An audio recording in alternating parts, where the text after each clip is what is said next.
Welcome back to the Camera Life podcast. This is a very special episode of the Random Photography Show because we've got storm chaser, meteorologist, and photographer Thomas Hinterdorfer. Let's roll the music.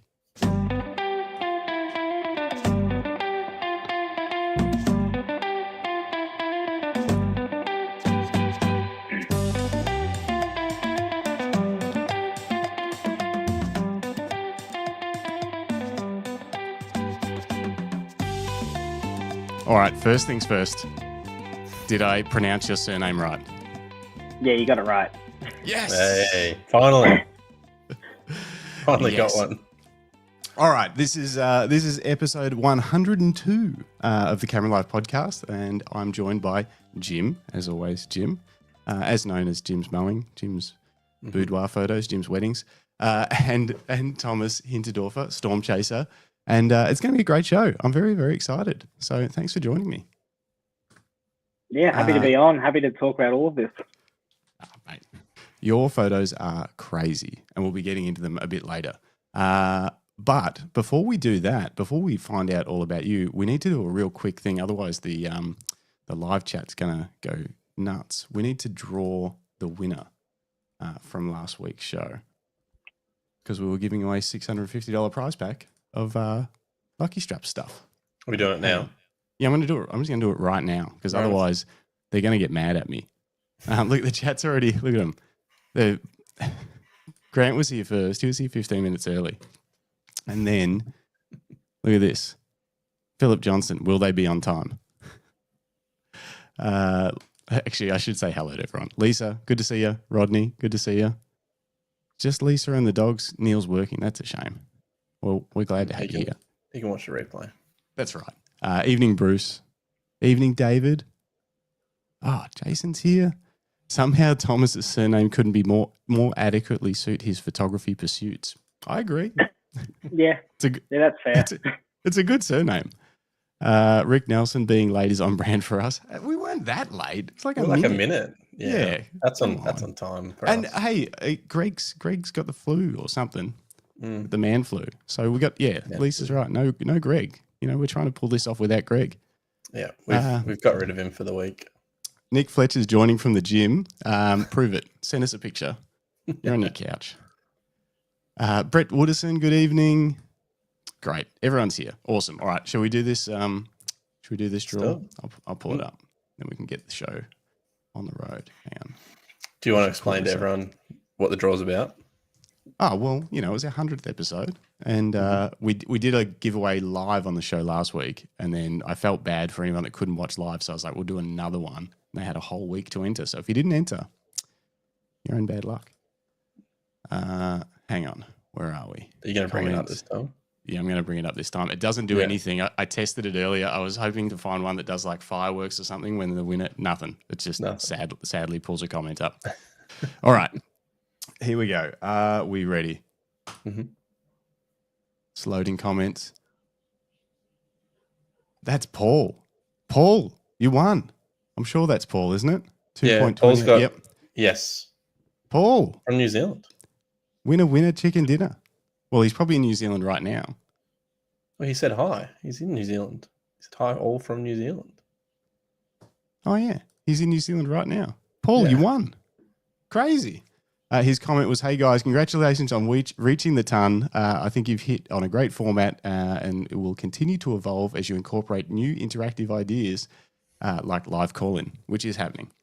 All right.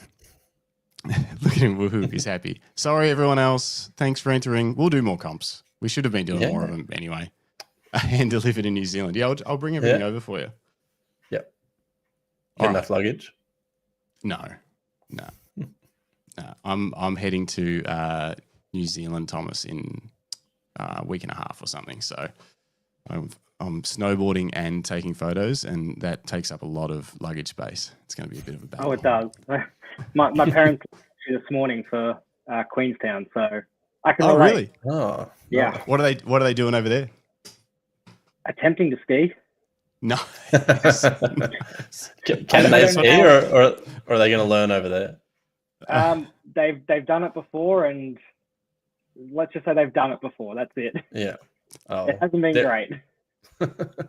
I don't know. I don't know if you guys will be able to see this, but look what Nick Fletcher just sent me. He is at the gym. So I said, prove it. He's proved it. Well, enjoy the show, Nick, from the treadmills or whatever you're on. You're wearing a jacket though. You can't be working out too hard. All right. Let's talk storm chasing. Let's bring this up first of all. There we go. Now, how did you get into this? So I got into it when I was very young, and I think that's how a lot of storm chasers get into the craft. It's kind of this thing that you get addicted to as a kid. I think a lot of us storm chasers in general had some sort of like year 3, 4, 5, 6 in that sort of age bracket where we were learning science or something to do with weather, and it just stuck, especially the severe weather side of things. I mean, a lot of people don't really find fine and sunny or rainy as exciting or enjoyable. I'm sure going outside and having a great day, it's perfect. But for all storm chasers, it's all about the extremes and obviously pushing ourselves and what we can do with chasing severe weather and getting up close and personal as often as possible. Right. So you've been into it for a long time. Yeah. And so where do you live now? Where's home base for you? About an hour south of Brisbane. Okay. And that's kind of like, because you run essentially, or you're the meteorologist for Higgins storm chasing weather. Correct. Like extreme weather. Yeah. So that's kind of would you call that your day job? Is that your? Yeah, absolutely. That's my essentially full-time job. And trust me, during the months of October through to March and April, it is a full-time job. I'm enjoying it at the moment. It's a little bit relaxed, little bit of forecasting and work to do in the morning, and then most of the day it's pretty chill. It's a great job to have for, obviously, I get to stay home all day as well. Get to veg out on the couch whenever I need to. But yeah, there are some pretty hectic days that we have to cover, and obviously any big storm day through northeast New South Wales or Queensland in general is all hands on deck kind of thing. So yeah, it's an awesome job, but it's a busy job. And so that's like very separate to sort of what you do in terms of photography and stuff. This is very much that's a weather service essentially that people can subscribe to. Correct. And then obviously my chasing and photography and stuff, that's all leisure for me. That's getting away from the desk and actually getting to go see what I'm trying to forecast and be out in nature doing what I actually really love the most. Okay. When did photography come into it? So I'm how old am I? I'm 31. Glad I remembered that. About 21-ish, 2021, just out of school. I kind of was already part of the Higgins storm chasing team. My page was starting to take off a little bit, my personal page, and it kind of was that stepping stone of not sitting behind the desk, but actually physically starting to go and properly chase, not a local chase like down the road, but several hours away from home, really getting to the groove with that sort of thing. And obviously it started out with a phone, which I think most storm chasers do just start out with a phone. And then, picked up my first camera, and then as the years went on, upgraded some gear. A lot of the gear hasn't actually been upgraded now for about 5 or 7 years. But it's just working for me. So it's kind of been one of those things that I haven't had a need to upgrade yet. I'm sure that time's coming though. You reckon? What was your first camera? When did you buy your first camera roughly? It was about 2021, so about 10 years ago, 11 years ago, that I bought my first camera. It may have actually been a birthday gift. I can't quite remember. But it was a Canon, I want to say like EOS 1100D or something. One of the real basic standard DSLR starter kit packs. I stuck with that for a while, and it was probably just a combination of various things like camera functionability, not bothering to actually clean lenses and stuff. And it kind of pushed me to that point of the quality of my stuff that I'm producing now, it needs to be better. And it's probably not on me anymore. It's probably on the gear. I'm doing the right thing, being in the right spots and all that sort of stuff. But getting a better camera for my actual job was kind of that, it was just that stepping stone. And that probably happened around 23, 24. Just trying to remember. I went to the States for the first time in 2015 when I was 24. It would have been about 26. So I picked up that next step and got the 7D Mark II. Yeah, okay. And jumped to, which was, 7D Mark II, like still a crop sensor camera, but it was essentially a pro level kind of crop sensor with and weather sealing. I guess and stuff. now it's probably at the bottom of that pack. Probably when I got it, it was more at the middle to top of the pack for that sort of dynamic camera. But obviously now with the way technology's gone and everything, it's pushing down the ranks, but I mean, it's still doing the job for me. So that's what you're still shooting with now. That's still the one. Yeah, That's I've awesome. taken God knows how many photos. I'm someone that I don't clean SD cards or anything. I'll just go and physically buy a new one. And I've probably filled about 30 SD cards now just from the US trips alone. Really? I've actually got a little. You just fill them and then that's it. Really? Yeah. Do you back them up, or is it just? Yeah, there's backups and everything. I've got just SD That's cards. crazy. So what was the theory behind that? Like what made you think? Lazy. That's the theory. That's the reality. But a part of it too was with going to the States. One of our first stops is always Best Buy in the States, and their SD cards are like a quarter of the price of ours. So it's like I picked up a 256 or 512 gig SD card last year for it was like $45. I'm like, I can't even get that in Australia. So I'd rather just replace them. If something went wrong in the future, I've got them in my little case on my desk here. I know where that is at all times. Mm-hmm. That's the real thing was I was lazy. I don't think I've ever met anyone that see from Bruce. It's like, oh man, that's nuts. It is nuts. I don't think we've had all sorts of like people say that they have like a rotation of memory cards, and this is how they it goes over here and it sits on this shelf until that gets cleared, and then they do this, and they've got these funny systems and stuff. But I've never heard of anyone that just deposits them in a box and that's that done. Yep. Next memory card. Yeah, I probably need to start labeling them. I think I'm at the point where I'm actually kind of doing one card every trip now. Even a 64 gig card, I probably won't go through for an entire trip. I am pretty finicky with what I take a photo of now. I don't just take photos for the sake of taking photos like I used to. Yeah. So getting even a 64 gig card would probably last me the trip. I probably look at now at the speeds on the cards and stuff more than anything than the actual size. But I basically just do a card trip now.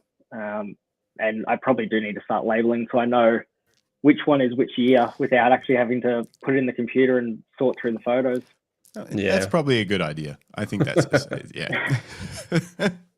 I love it. That's awesome. So, okay, let's talk so first of all, have you shot much in Australia, or do you mainly shoot in the States? Is Australia does it get you excited to go and take photos in Australia?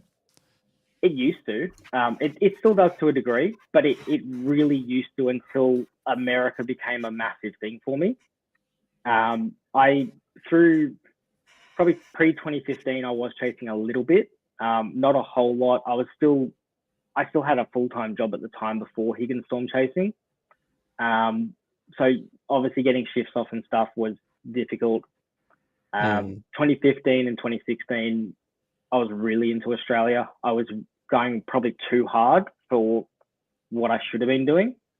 I was chasing every storm setup. I think I chased through Southeast Queensland and Northeast New South Wales like 45 days in a row, pretty much living on the road, just bypassing my house, not even bothering going back home and stuff. And great year, 2016 was for getting shots and stuff. 2017, it's kind of started tapering off. I'm happy to admit I basically went bankrupt in America in 2017, 18, and 19. So it was like I was putting everything into those trips. I did borrow money off the parents in 2019 to finish the trip. And then, I basically started working out that a chase for me in Australia, or say I did like 3 days in a row through Central Australia, or like outback Queensland, I'm probably looking in the ballpark figure of $1,500 for doing that, with the price of our fuel, getting hotels, all that sort of thing, food costs, whatever else. And it started being a thing of, I can do that for subpar storms, or I can go to America, and that essentially covers an entire week of tornadoes in America, where, you know, our biggest day here will match one of their worst day or lowest end days. So it started being a thing now where I save up for 9 months, go over there for 3 months. Lots of sacrifice, but I mean, as you guys have seen from this season, it started to pay off, and even the last few years, it's paying off big time. The photos and stuff from your recent trip are nuts, absolutely nuts. It must have been crazy. Like, and so they go through these years of seasons that are insane over there. Is there way more activity, like, because of that? More people chasing storms, people, you know, it's happening, so it draws more and more people in, and it gets busier and busier. So we had a big discussion about it amongst our friend group over there at the moment. Just before we came back, we're all talking about it at 4th of July, in the pool with beers, real casual. Everyone's complaining that it's cold back home, and I'm like, yeah, it's 38 degrees in Kansas today, and I'm complaining that it's not hot enough. But we had a big discussion around the pool at 4th of July that we're struggling to find a 3-year period that's been this active. We've had insane years. 2011 is obviously, it's the pinnacle of individual years. You had the April super outbreak that produced, off memory, 336 tornadoes or something. 2 weeks before that, they had a super outbreak of 150 up through the Carolinas. And then through 2011, you had individual days through May that just, you know, were breaking records left, right, and center. So there's days like that, or years like that. We've got 2 years back to back where they've been big. 90, 91. I think 10, 11 was big. 01, 02, or in the early double O's, there were a couple of years. There's been those sort of runs, but we're struggling to find a 3-year period at the moment. Every one of those twos kind of had a dead one with it. 10, 11 had 9 was below average. 12 was one of the worst years ever for chasing. Even coming into this run, during the COVID years, it was actually the best time for internationals to miss out, because they had one of the worst years ever in 2020. It was like some veteran chasers got like 5 days in for the main 8 weeks of the season, and that was it. So yeah, it's been very active at the moment. And I mean, our biggest question that we've had was, has our success been a mixture of us getting better or just having more samples? We think it's because we're getting better, but it's probably a mixture of both. When you're out chasing every day, when you've got, countless days to succeed, the numbers are naturally going to go up. There's still plenty of days we miss out on, plenty of even the days we get them. I remember our first chase this year, April 17, around Omaha. We chased a nasty storm through Omaha, 3 tornadoes or 2 tornadoes that day. Didn't even get a photo. Bad positioning, bad lighting. I remember sitting at stoplights near Omaha Airport, and Kay's like, "Is that the tornado there that they've just confirmed?" I'm like, "Yeah." And I took a photo on my phone. I'm like, "I can't even see that. I'm not going to bother with the camera. I can see it in person. I can't see it on the photo. So why bother?" So there's So still those days. When you say getting better, do you mean like getting more results or just getting to, like choosing the right storms in the right spots? Both. Yeah. I think with us getting better, we've been on more storms. So the last 2 years, we've had 19 individual days where we've seen a tornado. Across those 2 years, we've seen 93 tornadoes, 58 this year, 35 last year. So we're obviously seeing multiple tornadoes on a single day, but our positioning is getting better. So we're obviously seeing the tornadoes better. We're not seeing them from a distance. And it's crazy in those moments, but it actually, I think, helps the photography, because it's like, if you've got your settings even moderately right, it just seems to do the job, because, I mean, the sky is just doing it all for you. So there's a little bit of that, and obviously getting onto the storms more often. Katie's first year coming with me, my girlfriend, was 2022. Horrendous year. We missed a lot, but we thought it was good at the time. We only saw 17 tornadoes, which was a great number at the time, and that was my best year up to that point. But now it's just like, what we want to see is not this distant thing 20 kilometers away. We want to be literally less than a football field away. A lot of the time I'm shooting like just wide angle now, because we're getting so close. So when I talk about getting better, it's about the chase. We want to have, we call them stat padding. So we get these little spin-up tornadoes that no one's even really going to post about. We don't care about them. They're barely going to get a rating. We call them stat padders, because it's like, oh, we saw 58 tornadoes this year, but how many actually mattered? How many am I actually putting on my wall? And we've got about 4 days. I mean, our last chase from this year, I've probably got 5 photos that I want to put up on my wall from that one day. And I think a lot of other chases are like that too, because it was what we call literal perfection for chasing.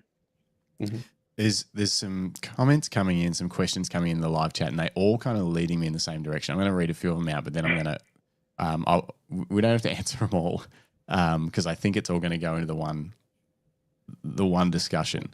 But Rick Nelson wants to know how much of storm chasing is just waiting around. Bruce Moyle's asking like how you're picking locations, especially if you don't know the area, because it's such a big country. You're rocking up into the States. You obviously know it a little bit, but you don't know every road where everything goes. You can't do a recce beforehand. You just take and Rick Nelson also asked, where was it? As a true storm chaser, do you love or hate the movie Twister? So I guess everyone really wants to know, like, what's it really like? Like, how does it? So you get over there, and then what happens? So we're going through those questions one by one. Storm chasing is a lot of waiting.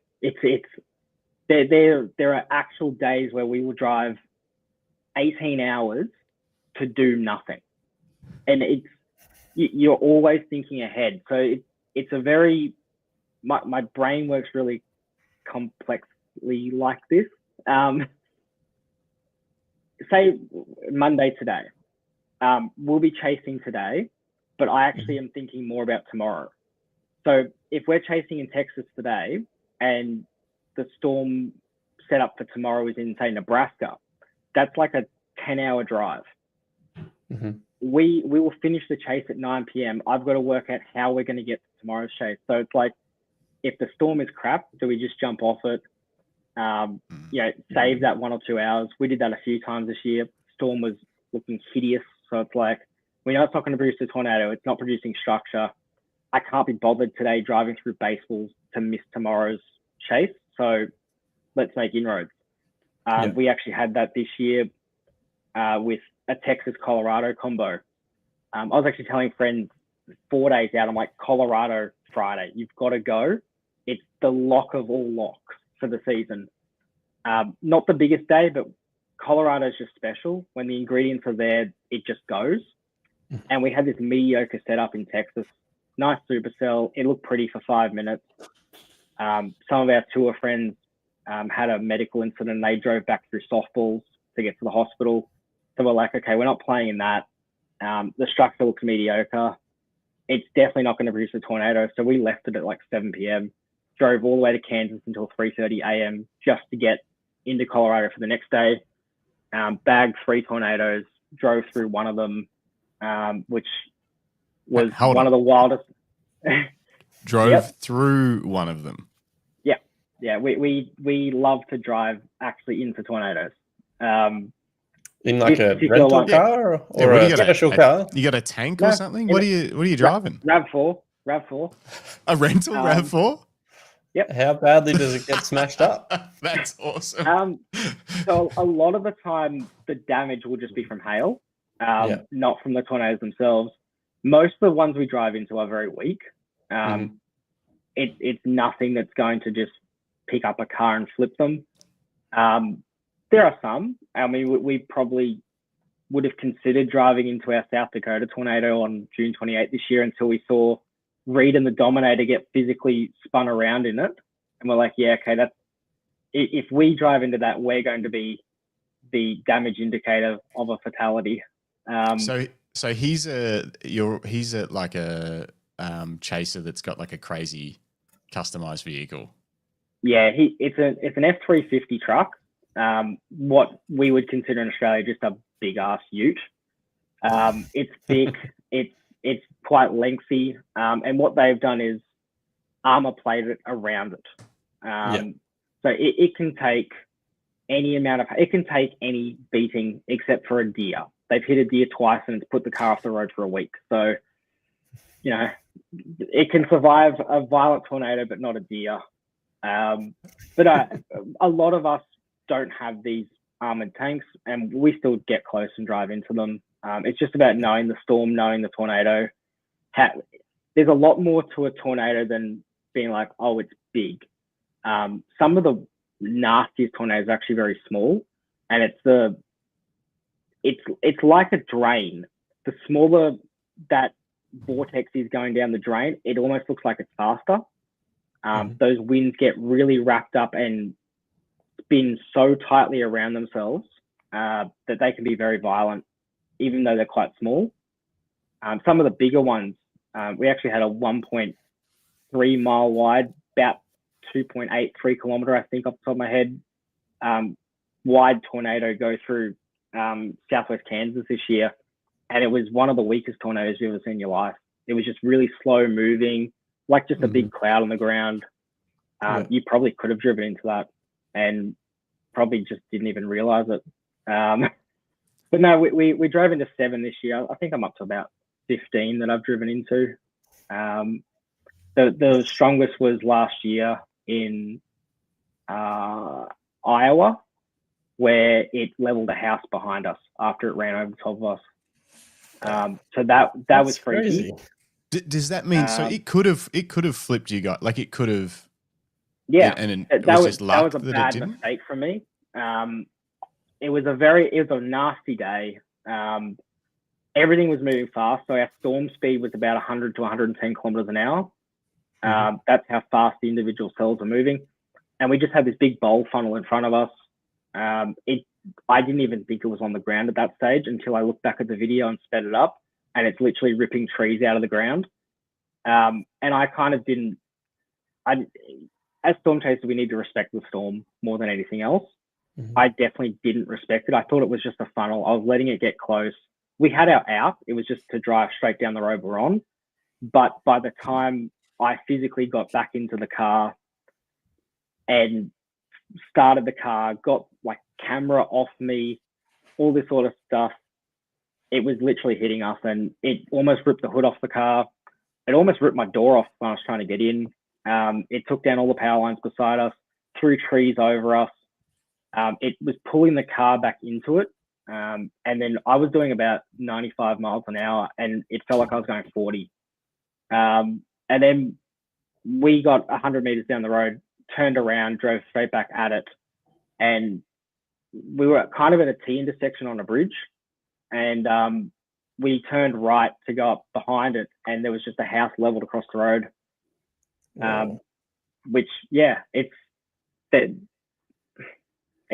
just part of the gig. Like you obviously don't want those moments, but yeah, it's part of the gig that we try and avoid. And like I said, it was a mistake. We've learned from that for future chasing, and it's it actually has helped us in future chases.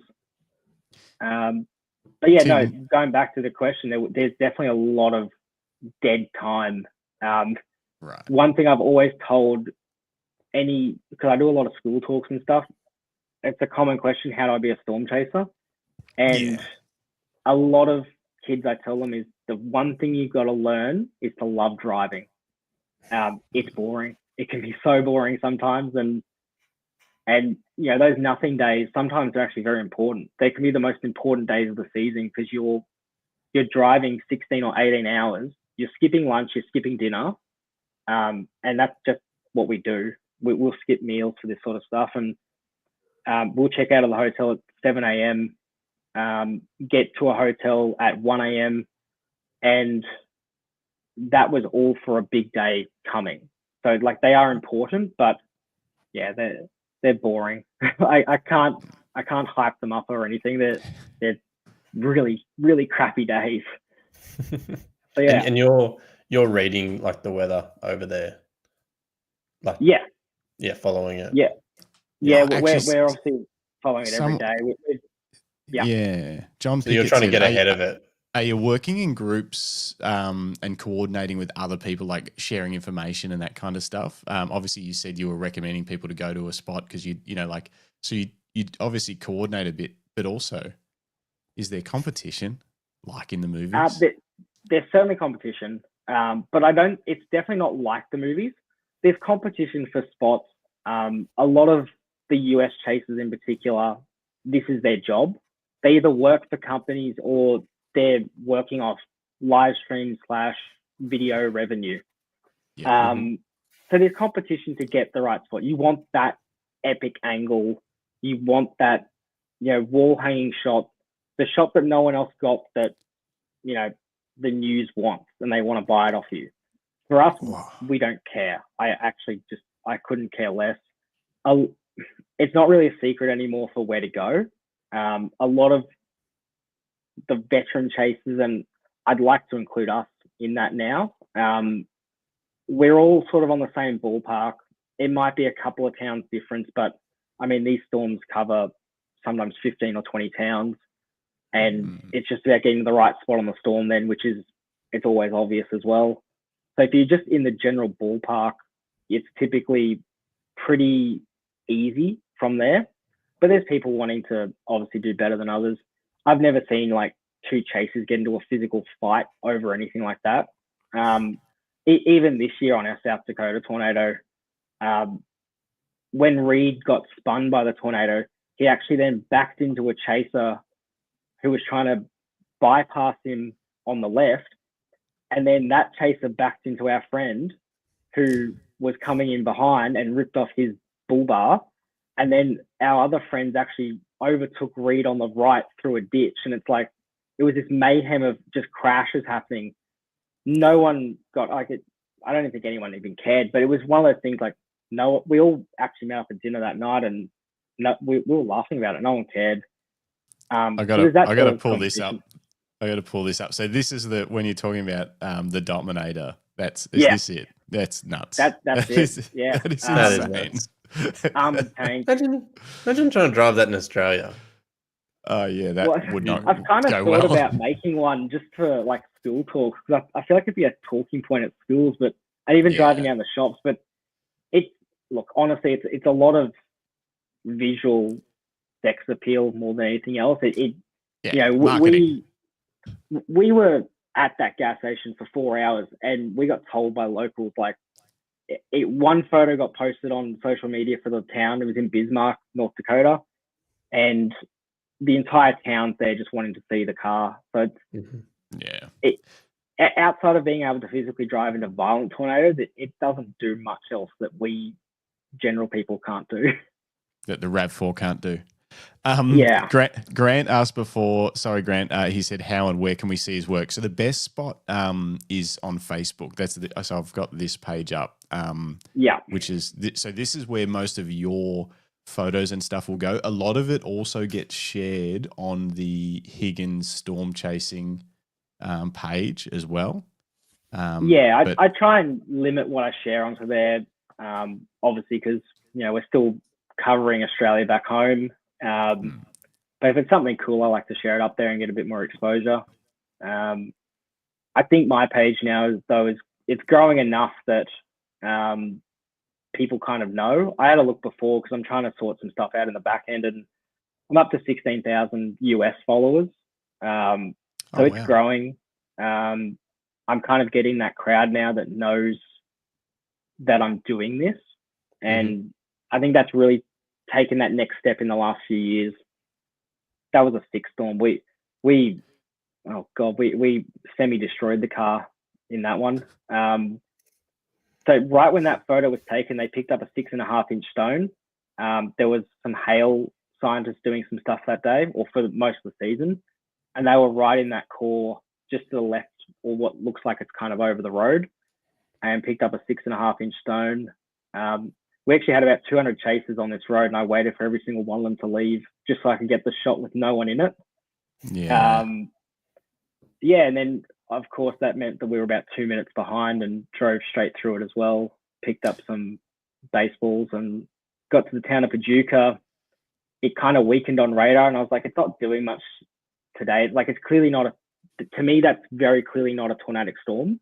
It just doesn't have that look to it. The fact that it's got that aqua tinge through it too. Typically, the more violent hail producers aren't tornado producers. What is that lighting? What is that color? What's causing that? So that's it's actually a process to do with our eyes. And these storms, or even showers and rain in general, what they do is they'll inject the warm light from the sun, so your reds and yellows, oranges, all those sort of colors, and eject cooler colors. I guess that's probably where the notion comes, or the myth comes from, a green storm means hail. It actually doesn't. I've chased a couple of green and blue storms where they didn't produce hail at all. It's just about how much light getting pulled in and how much it's able to eject. And I guess that triangle is complete by our eyes. But of course, I've seen plenty of violent hailstorms that have been that color too. So I wouldn't just completely dismiss it, but it is a myth that green means hail. It's actually such a myth that in America, that's not the same. Green means tornado in America, whereas in Australia, it's green means hail. Yeah. They don't even, I've spoken to people over there about that, and they didn't even realize that green means hail was a thing. But yeah, it's just this process. It takes a really unique set of circumstances, and a lot of my friends this year actually said that the setup this year was perfect for it. We had a couple of royal blue storms, several aqua ones that were even more than that. I think if you went, I mean that was a phone shot that was that blue, and that one went on to produce a lot of hail and a tornado up in Seymour, Texas, which we missed. It was a very awkward day, but it's a lot of that heavy precipitation that's just the storm is just eating all of the warm light and just ejecting a lot of these cool colors. It's just one of those things that it makes it a lot easier. I mean, if that had no color in it, it'd be a boring storm for me. End up being one of my favorite non-tornadic storms of the season. And have you guys got, like you said, you had you were following it in the car as well? Have you got you set the laptop up in the car or something? Well, when we get our own car over there, which is a plan, we will set up a laptop mount, have radar and everything available on it. At the moment, we just use our phones. The phone technology for radars over there is phenomenal. We basically just use an app called Radar Scope, and I mean, it's got location, it's got all this high-end technology that we don't readily see in Australia. Their Doppler radar is just, in all honesty, their Doppler radar is our Doppler radar is what they had in the 80s. So we are easily 40 years behind what they've got for that level of technology. Doesn't sound like us. No, but we basically focus on phones. It's very easy as well when I'm driving. Katie can read a radar perfectly now. She's a paramedic. She came into this because of me. But she's learned to read a radar perfectly. She picks out things before I see them sometimes. But even just like holding my phone and driving, which I do over there, a lot of chasers do. It's actually it's not against the law in America. I just want to put that out there. It's frowned upon, but it's not against the law. It's frowned upon. I mean, one of my funny stories I tell now is from our June 28th South Dakota tornado. We had like this crazy wiggle in the tornado. It looked like a snake, and we had a bunch of chase along that road. It was one road. It led straight up with the storm. Tornadoes running parallel with the road. It was perfect for photography and chasing. It was super slow moving. And it literally just after this photo was taken, we turned left to follow that car that was just off to the left of the screen there. Mm-hmm. And we had 2 cops in front of us. We actually had 4 police on the storm, which is rare. Usually it's just 1. And they're usually there just for search and rescue. They don't honestly know what they're doing, but they know obviously to not drive into tornado and to, wait for a house to be leveled. And then they go in for search and rescue. And we had 4 on this storm just because of how the day had played out. There'd actually been a tornado before this in the same area. And I think a few cops were sitting around after that. And so they were setting up, they had 2 cops. Well, they had 2 cops way down the road, basically where the tornado ended up crossing the road. And then we had 2 cops that passed us because I think I followed this car and then I pulled off to get a really cool pic again. It was just constantly off, on, because the tornado just kept doing things. And 2 cops passed us. I actually overtook them because they were setting up a blockade for chasers to not go any further. Mm-hmm. I actually overtook them. I was videoing in my left hand like that, taking photos out the window with my DSLR like that, and driving with my knee, and they just didn't even care. Again, we're going like 10 miles an hour. We're not exactly going fast.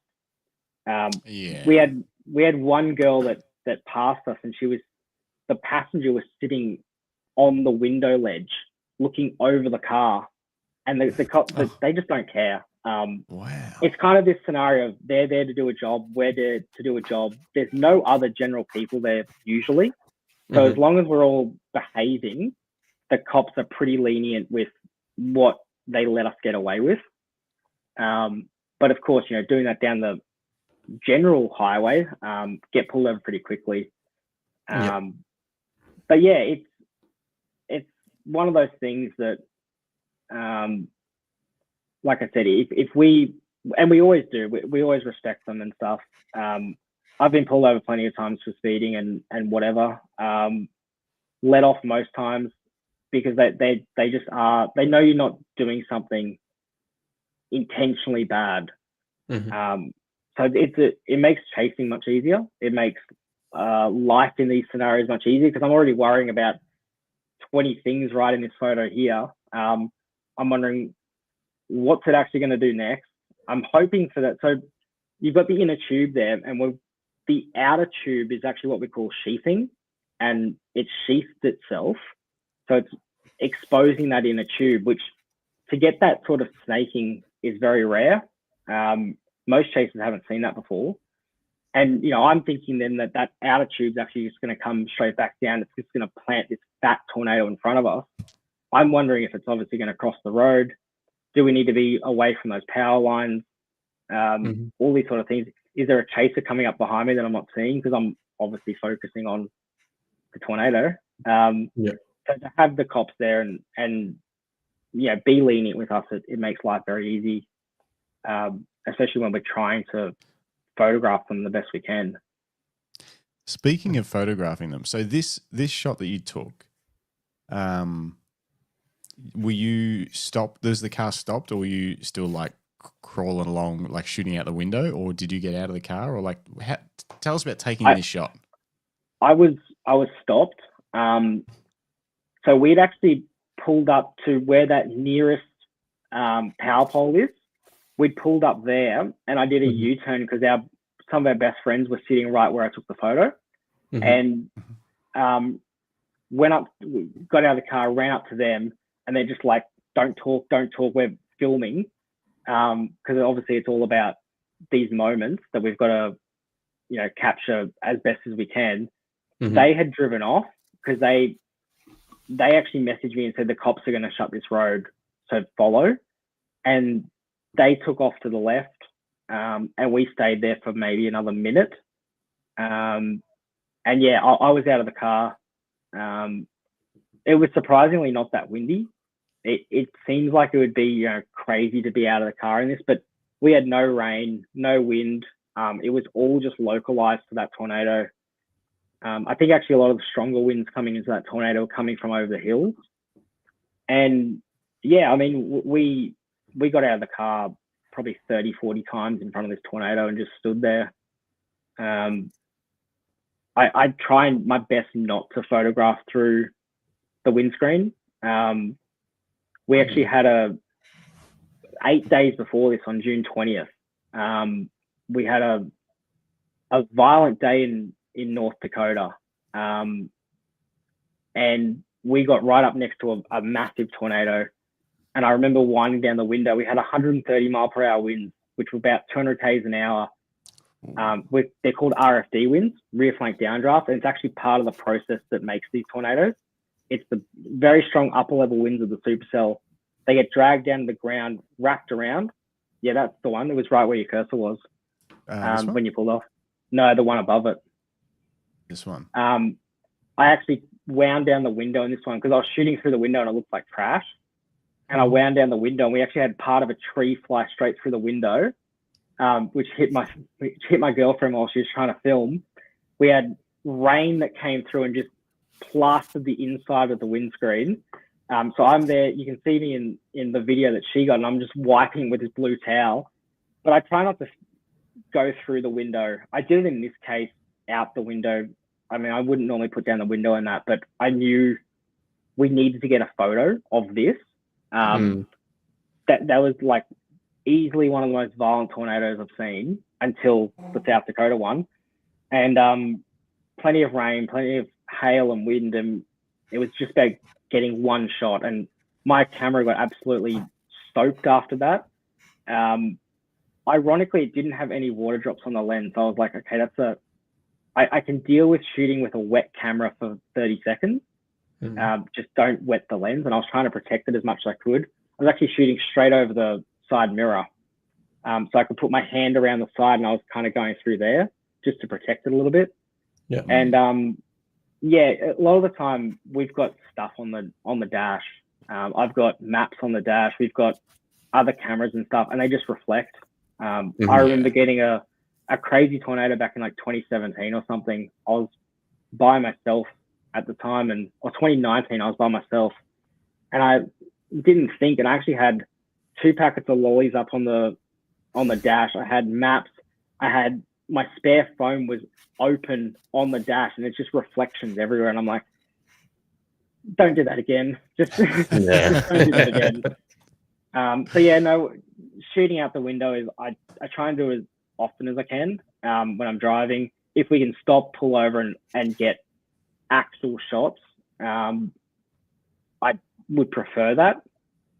But then one of the things that a lot of people are probably not shocked about when you actually say it, but for professional photographers, we don't use tripods. We physically can't in these scenarios. I've seen pro togs that go over on tours and stuff, and one of the biggest complaints I've heard from the tours is they're always waiting for 1 or 2 people who are like 100 meters down trying to get the right composition with a tripod out, and it's like, we're literally about to get run over. Just I know it's not perfect. I know it's not the most ideal scenario, but sometimes you just got to take the shot. Yeah, Katie got that one in front of me, or of me in front of the tornado. It just crossed us here where we were standing. It just came through here like 30 seconds before that. We were driving straight up at it, and we just watched it cross the road in front of us, and then got behind it. Yeah. Did you get a photo of? Did you get a photo of this as well? Is there a shot that we can see that you took? I think it's my next photo. Yeah, the one to the left. So that was the DSLR pic. That little thing, the white bit that's coming out to the left there of the actual, what we call the collar cloud, looks a bit like a funnel, just probably to 2 degrees to that arrow that's on the left. Mm-hmm. Yeah, just there where the cursor was. That's actually a second tornado. So that was a satellite tornado ripping around the backside that we only got a few seconds of footage of. This particular day, we saw 13 tornadoes in the space of 4 hours. But no, I'm glad Katie actually got that shot. We don't have a lot of action shots of us. Our selfie went pretty viral as well, which that was 4 years in the making. This one? Yeah. Yeah, so that's nuts. She's actually, so she's got a camera on there. She's actually out of the car. I was getting back in to drive because to me, that's starting to get now too far away for that tornado. We had the opportunity to be much, much closer. This is after that little wiggle. So we'd kind of let it go for a bit. She's out getting these shots because that sheathing has now come back down and it's starting to properly plant again. And I got back in the car. I'm like, okay, I won't yell at her. I try not to yell or get, overly dramatic when we're chasing. It's kind of, she's having her moment right now, and that moment's not going to cost us. So I try and let that sort of stuff go. I used to be really like, we've got to go now. Like, and then you get up and it's like, we actually had like 5 more minutes that we could have, sat there. And I probably with that too, I've learned that sitting there and having some moments, even if you're not 100 meters away, like here, we're probably 400 meters away, 500 meters away. It's sometimes it's good just to sit back. We drive so much. To get out of the car as much as we did with this one was phenomenal. But she was taking photos, and we'd been not arguing, but we keep bringing it up every time. It's like, we've got to take a selfie. TV wants a selfie, but media wants a selfie. Social media loves selfies. Like, we've got to start taking selfies. We keep missing them because we're too busy photographing. And I got back in the car and I'm like, oh shit, yeah, selfie. I'm like, this is it. And I got out and I said, put the damn camera down. She's like, why? And I'm like, selfie now, turn around now. She's like, yeah, okay. Like, I'm not yelling at you. Like, this is what you want. We've had a lot of selfies that just didn't work out. I know we had one last year in Hawley, Texas, where we didn't move for 30 minutes. The tornado moved down our road, and then we finally moved just to get out of its path, and it moved 5 kilometers in 30 minutes. And really? We took one selfie, and it happened to be probably the worst moment of that tornado. Probably 5 minutes after we took the selfie, it just planted, and it was this photogenic beast. And we're like, in the moment, we're like, oh, this is epic. We're taking so many photos. I've got like 5 or 6 that I could hang on my wall. And then we look back and we're like, that's the one we should have taken a selfie on. We had that with the last big dusty one as well. We should have taken a selfie. It's the one thing we didn't do with that tornado. And then this one we did. And then I saw my social media afterwards and everyone got a selfie. So I was like, oh, tornado selfie of the year contender, until I realized that everyone took a selfie. But again, though, she was right. She said, if we didn't get a selfie there, it would have made it less amazing than what it was. We kind of ticked every box we could have with that tornado. Multitasking is hard in these scenarios when you're trying to focus obviously on being safe, but we're trying to video, photograph, take selfies, do all these other things. Didn't have radar for an hour and a half because too many chasers were stuck on the storm. That was the biggest problem this year in the States, that the networks were fine until you had 200 chasers on one storm and you're all hitting one tower. Whoa. One tower, so we were in tornadoes at times where like we can't even load a radar. Like I can't even see what's happening behind me. So yeah, there's all those sort of moments, and you're trying to think about it all at once, and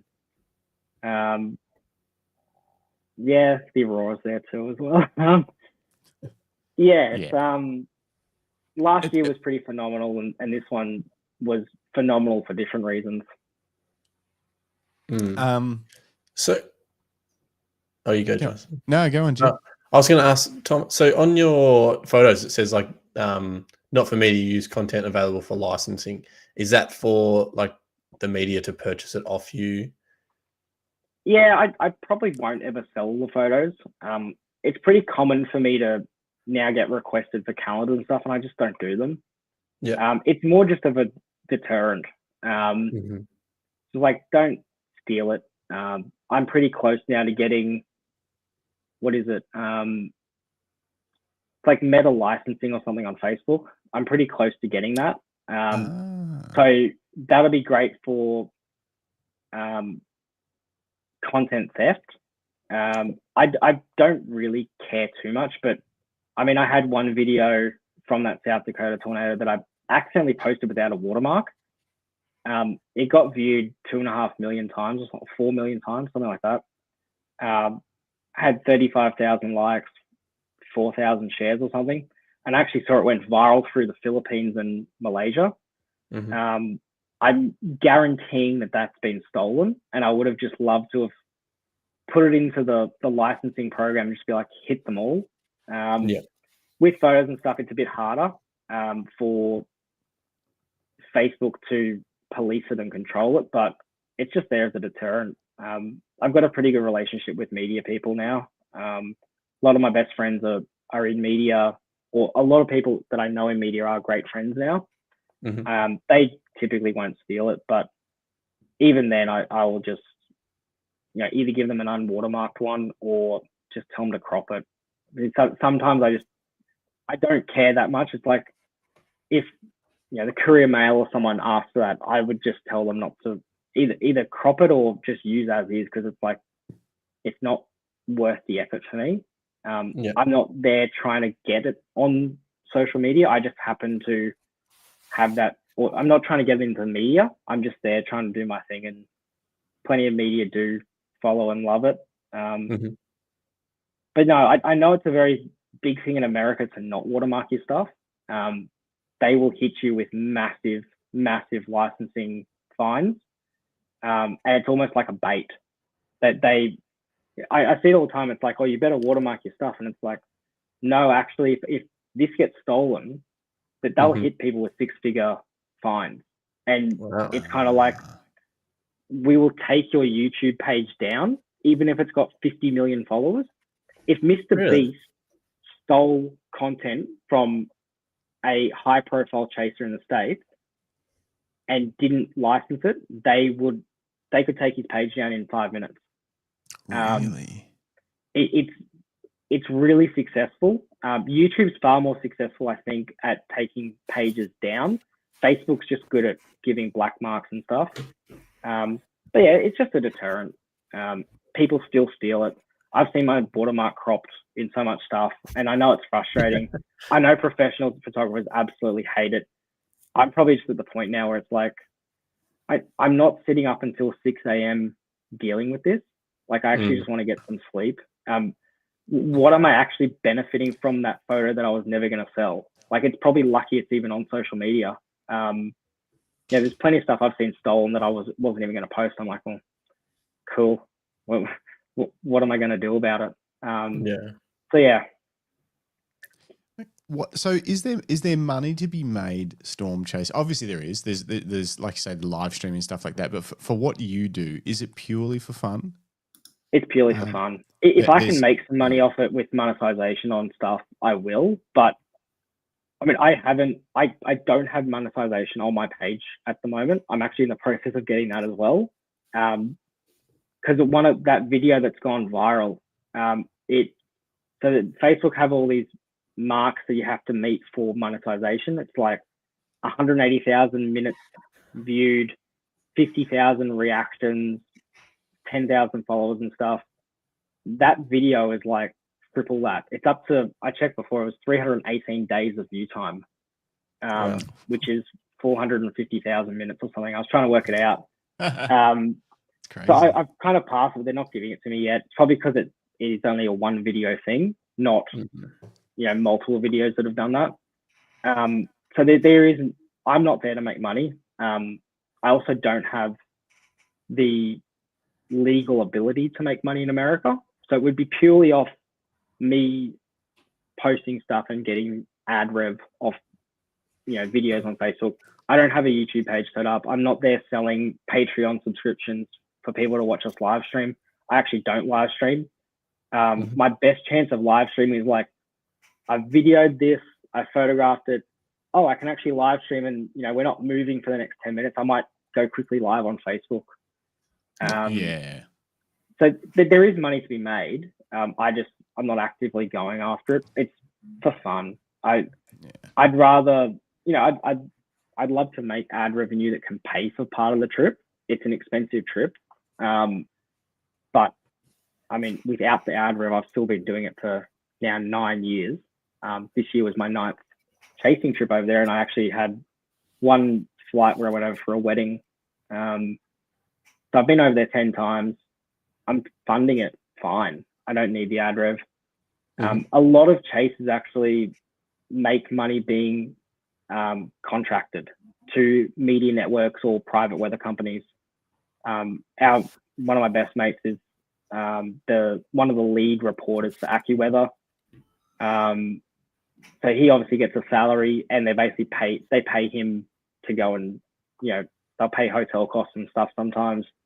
That helps those more established chasers continuously do it. But I mean, there's a lot of people we look at that they've chased every second day of the season for 5 months straight. Like before we get over, and they're still chasing now after we've gotten home, we look at them and like, we know you're hitting the bottom of the barrel now. Like we know you don't make a lot of money off this. We know you're not getting paid to do this. It wouldn't shock me if you're not on the scene anymore. And that's one of the big things with chasing, that you either lose funds and can't do it anymore, or you get burnt out from doing it too much.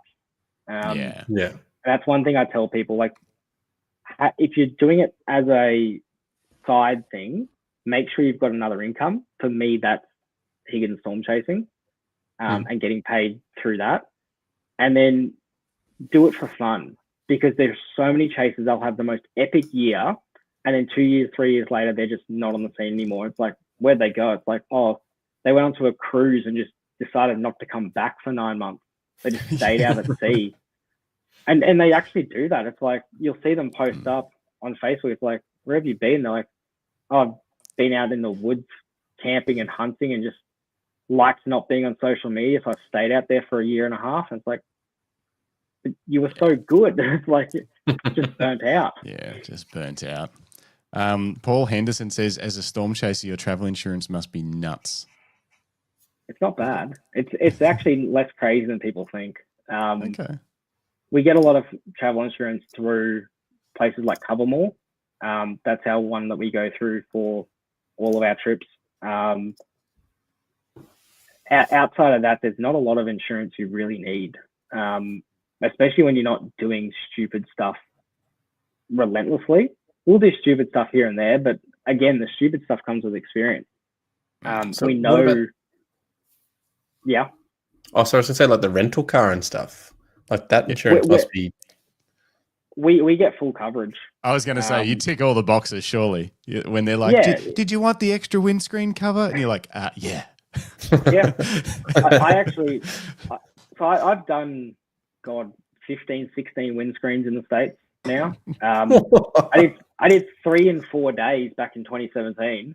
You should see the hail, the photos of hail and stuff that pops up. They're all like, it's like, But I'm actually at the point cannonballs now where I'm like, I'd almost rather just replace the windscreen myself for like $150 than go through all the questions.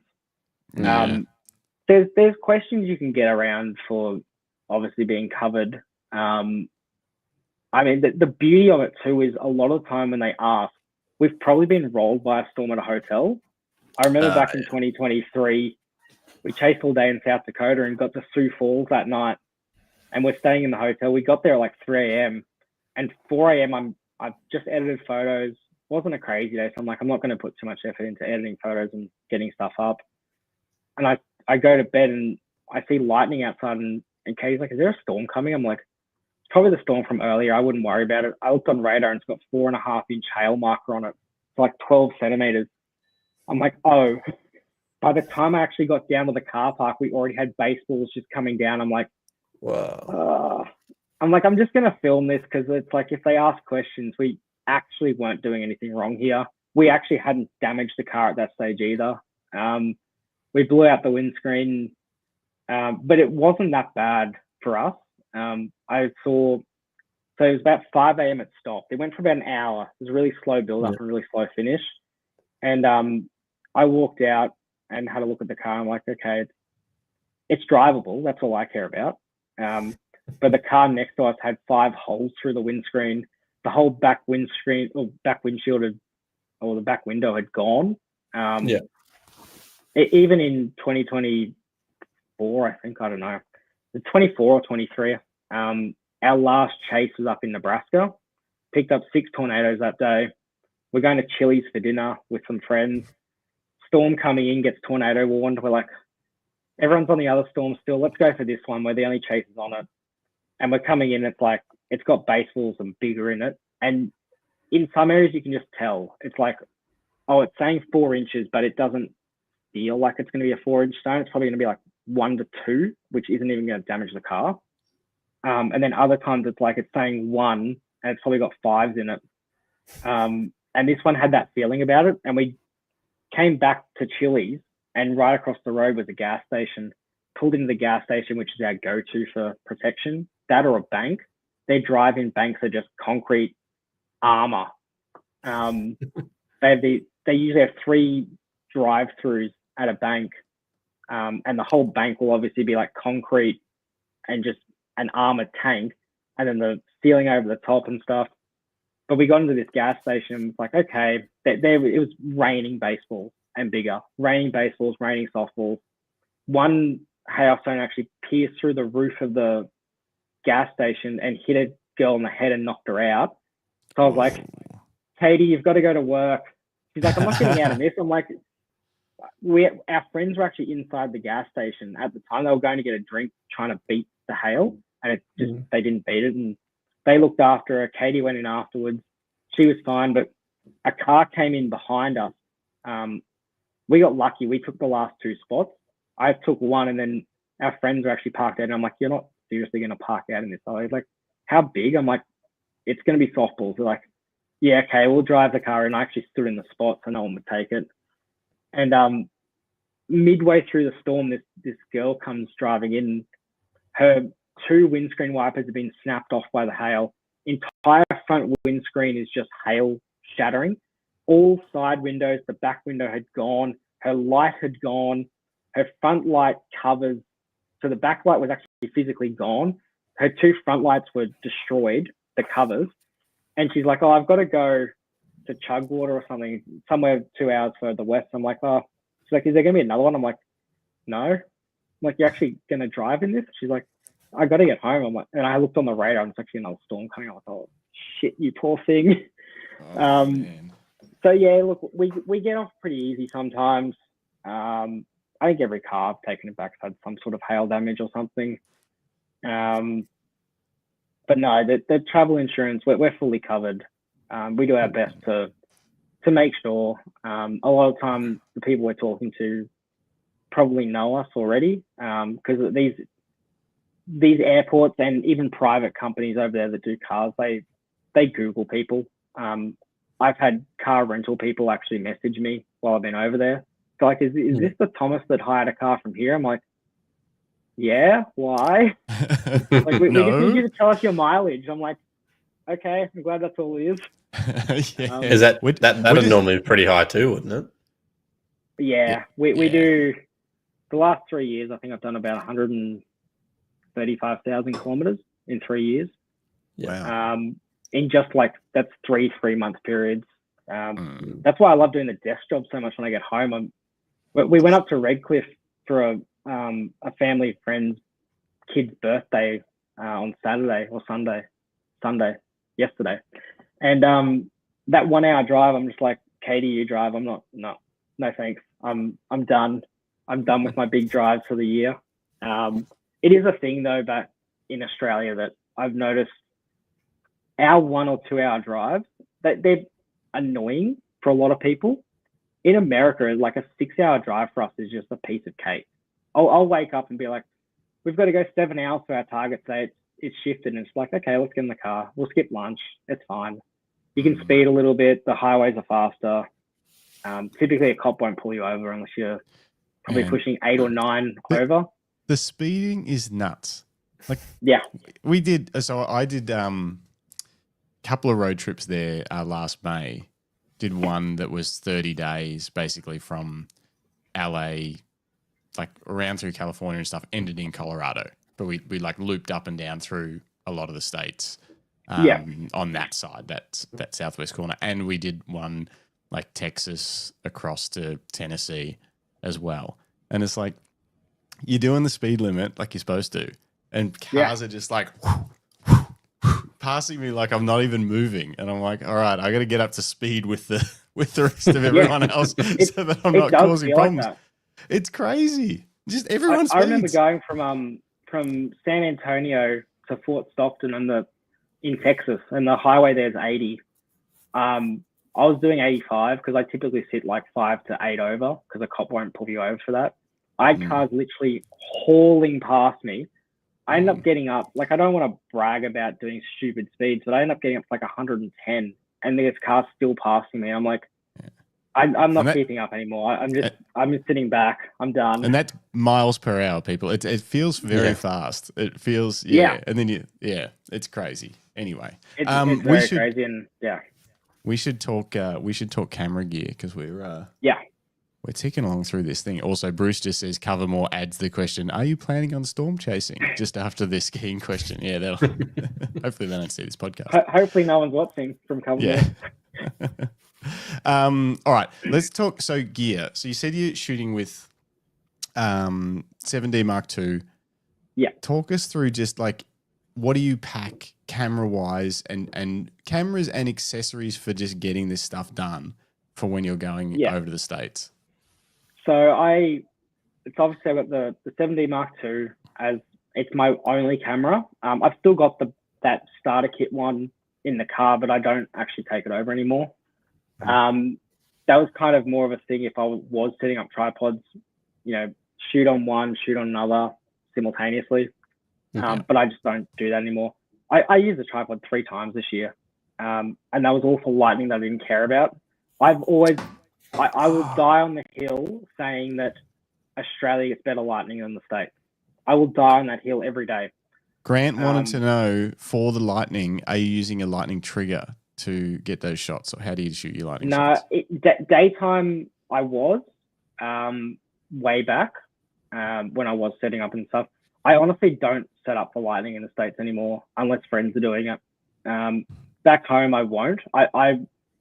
I'm very basic with this sort of stuff, and it was I'll set up a 10, 15, 20, 30-second exposure and have it all just there. I'm real basic with it at night. I don't try and push my limits for what I know. I try and research stuff here and there and talk to friends who are professional photographers. But I've learned for anyone that was starting up, and that's probably where I was when I started doing this. I was only just starting photography too. Keeping it basic really made it easy. I had professional photographers telling me, like, you've got to do this and put this light balance on and then have this f-stop, and you got to shoot at this and have it at this angle, and then all these other settings where you actually go deep into the camera settings, you've got to change stuff. I'm like, okay. And then I had another friend who was, one of the world-class photographers. He's like, literally hit these 2 buttons and you're fine. The other stuff, worry about down the track when you're selling prints and trying to make it a business. So no, lightning triggers, I've got one. I just don't use it. If a storm in the daytime is epic and just pumping out bolts, I'll flick it on because obviously I'm not going to be getting daytime bolts. I've got an ND filter, which I'll admit I think it's actually faulty. It's really it darkens weird spots, and it's not very even. So I'm sure it's faulty, but is it a variable ND? I think so.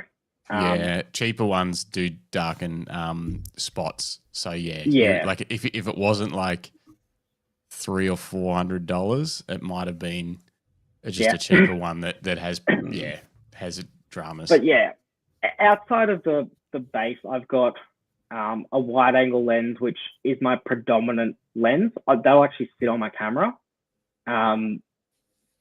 That's I know it's a Sigma. I don't know, 14 to 22 mils, I think. It's a Sigma. It does the job 90% of the time for me. And then I've got the starter kit regular lens, not the zoom lens, just that regular one you get with every starter kit. Yep. That actually does the job more than any other lens for me. Well, those two lenses I'll use 99% of the time. And then I've got a 200mm lens and a 300 telephoto lens. Okay. Which I actually don't use anymore. That was more for like, I was going to try and get into astro, and it's not my thing. But again, it's been handy. I've had plenty of like tornadoes from 20 miles away where I've got a detailed shot of it because of the lens. But again, with our chasing style, trying to get as close as possible now, it's, a 200mm lens, I'm looking through the tornado pretty much. It will just be tornado in the photo. You won't even see the edges of it. You won't see the cloud base or, anything detailed on the ground. The only time I'll probably bring that out is if, I hate to say this, but when a house is getting vaporized in front of us, they're the action shots. It.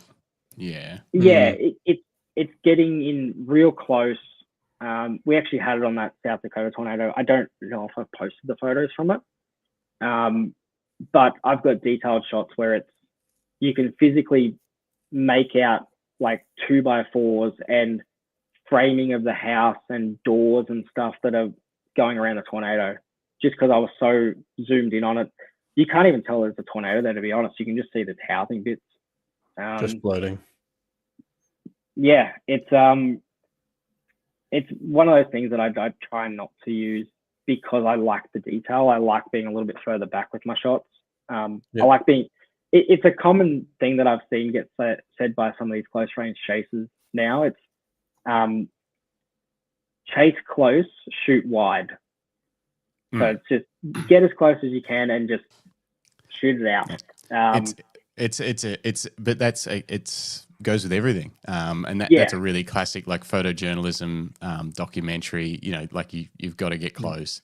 And what are the settings, Jim? F8 and be there. Is it what it is? I've never heard that one. Have you ever heard that one? No. And just get it in focus. Close. Yeah, but it will basically, because people always ask about what settings do you use, and it's like, it's more important to actually be there to get the shot than it is to be worried, about. Yeah, every I had that on setting. that South Dakota tornado too. I freaked out a bit halfway through because we're driving and photographing, and I'm multitasking so many things, and I'd never actually looked at my settings before I even started taking photos. I'm like, oh crap, this thing's been like mega photogenic, and I may have just stuffed every photo.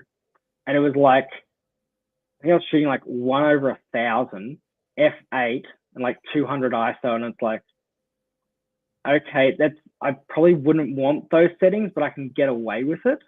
I mean, the photos have come up fine, so I'm not going to lose sleep over them. But yeah, it's one of those things. I'm very basic with settings. Just make sure the thing I always go for is just make sure it looks good on the back of the camera or through the lens. Either way, through the eyepiece or on the back of the camera. If it looks good to start with, that's the general basis of it. Should look good when you've actually taken the photo too. Yeah. Nathan says, photography teacher used to say, if it doesn't look good, you aren't close enough.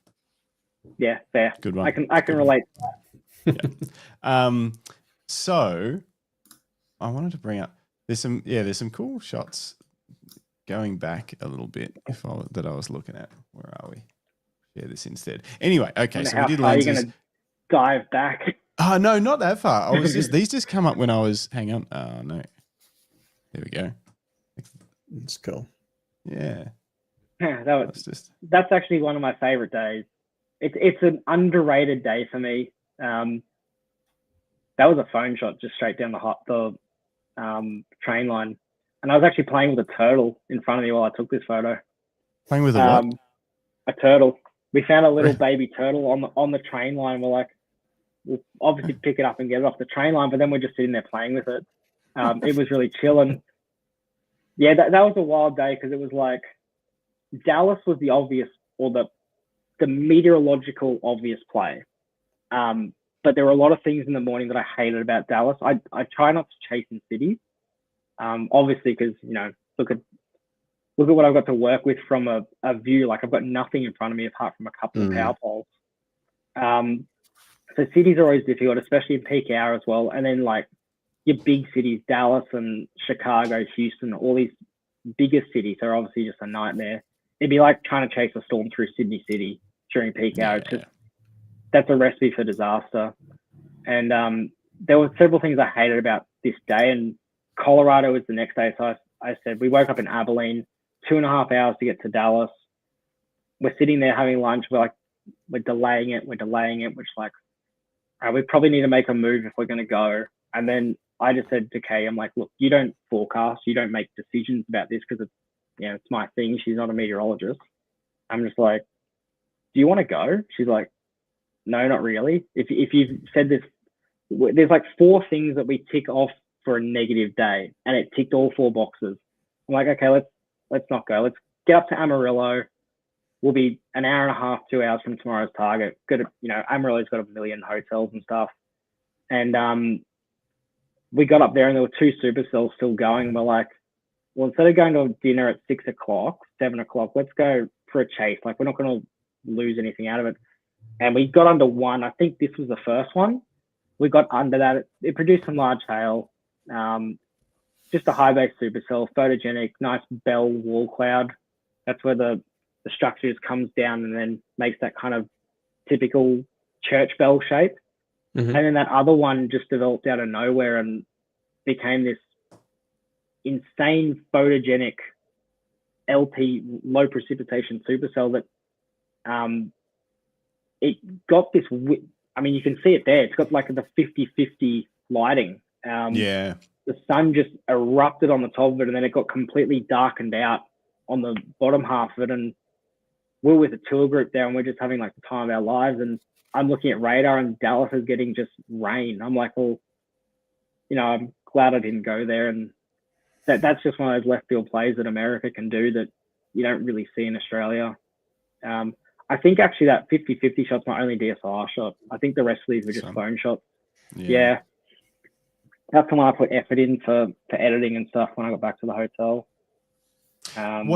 Speaking of editing, like what's your approach with editing? How far do you go? What rules do you have? Do you ever remove anything or add anything? Like, obviously not add anything, but like, do you ever remove anything distracting, or are you literally just like, it is what it is, I just need to get the colors right?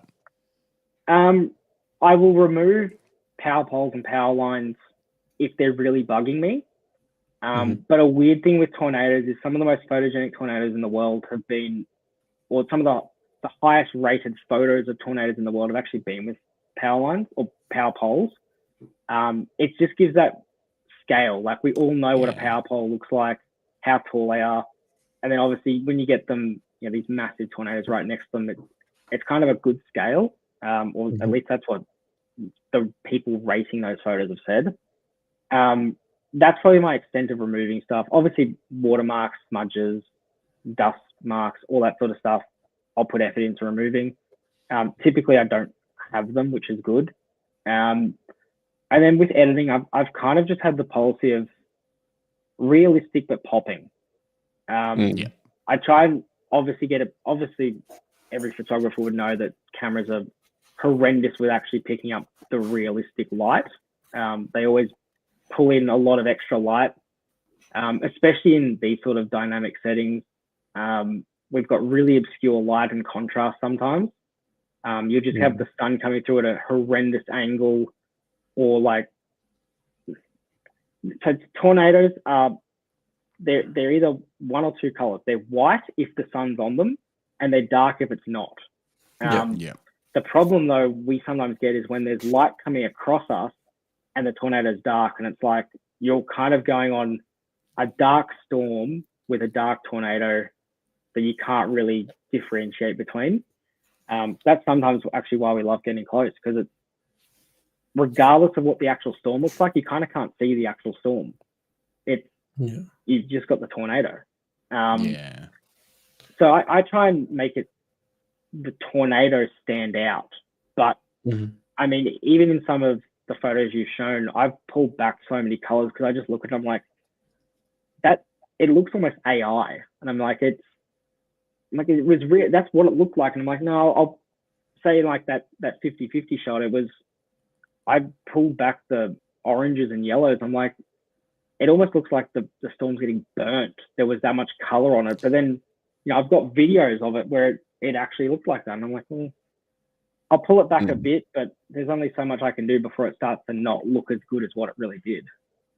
Do you have rules? So like with some of our photography, we've got rules for if we're shooting, say, people outside and stuff, we'll generally use, say, the sun behind the subject. Do you have any rules with, like, obviously it's trying a bit to harder? You mean for like trying to set up? Trying to get photos.